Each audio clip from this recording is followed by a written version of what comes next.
কপালে কি লেখা আছে তা জানি না, তবে আল্লাহর উপর ভরসা আছে। তিনি হয়তো অবশ্যই একদিন আমাকে সফলতার দরজায় পৌঁছে দিবেন। আগুন দেওয়া হয়েছে মঙ্গলবার রাত 2টার সময় বাড়িতে আগুন দেওয়া হয়।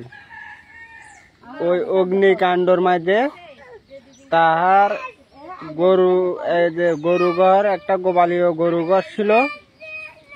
এরপরে আসছিল আপনার যে একটা চুলার ঘর, তারপরে আসে তার যে ফাঁক ঘর, মানে যে ঘরে আপনার যে খানা পিনা হয় ওই ঘর।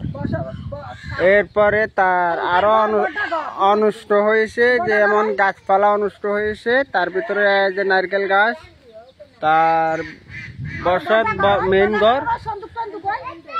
মেইন ঘর অনিষ্ট হয়েছে। দেখেন তার ভিতরে যেমন নদীর জাল প্রায় 300 ফুটের মতো জাল নষ্ট হয়।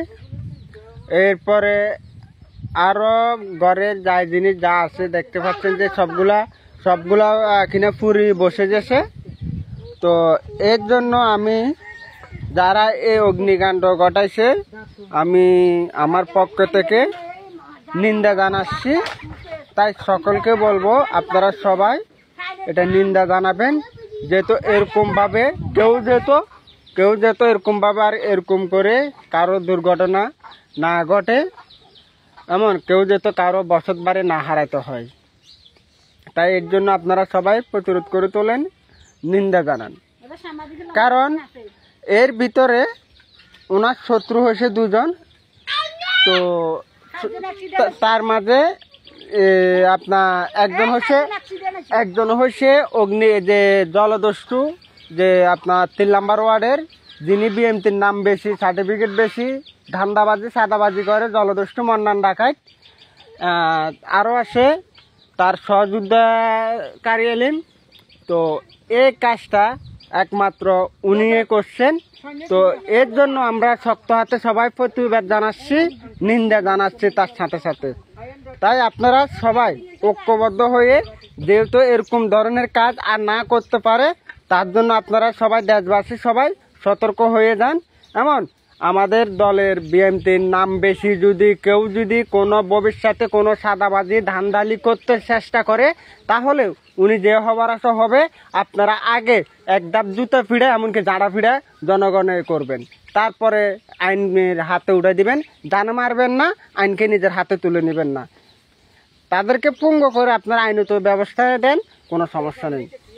কিন্তু জানা মারে আপনারা আইনকে করবেন না, লজ্জিত করবেন না। তাই সবাই আইনকে শ্রদ্ধা করুন। হ্যাঁ, সবাই আইনে তো থাকেন, যে আইনের পক্ষে থাকুন।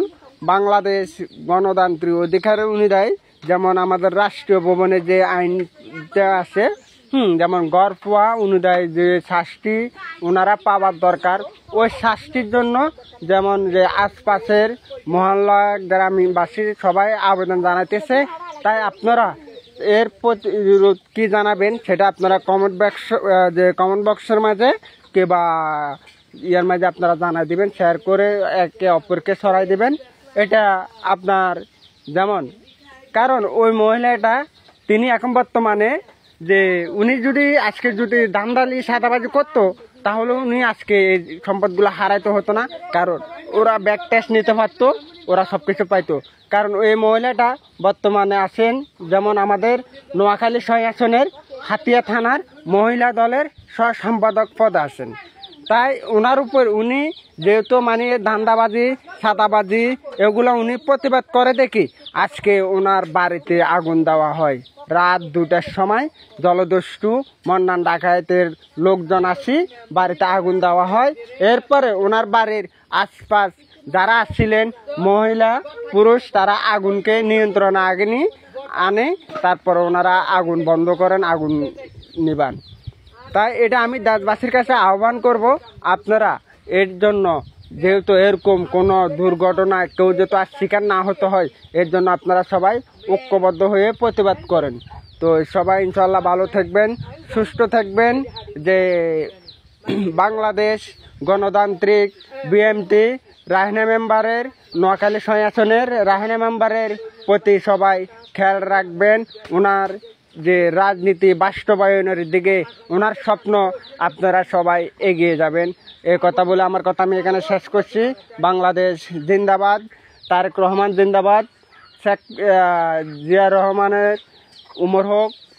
যেহেতু আমি অনেকক্ষণ কথা বলছি, আর কথা বলতে পারবো না, তো এর জন্য আমি সবাইকে জানাই আমার আন্তরিক অভিনন্দন, এমন শুভেচ্ছা।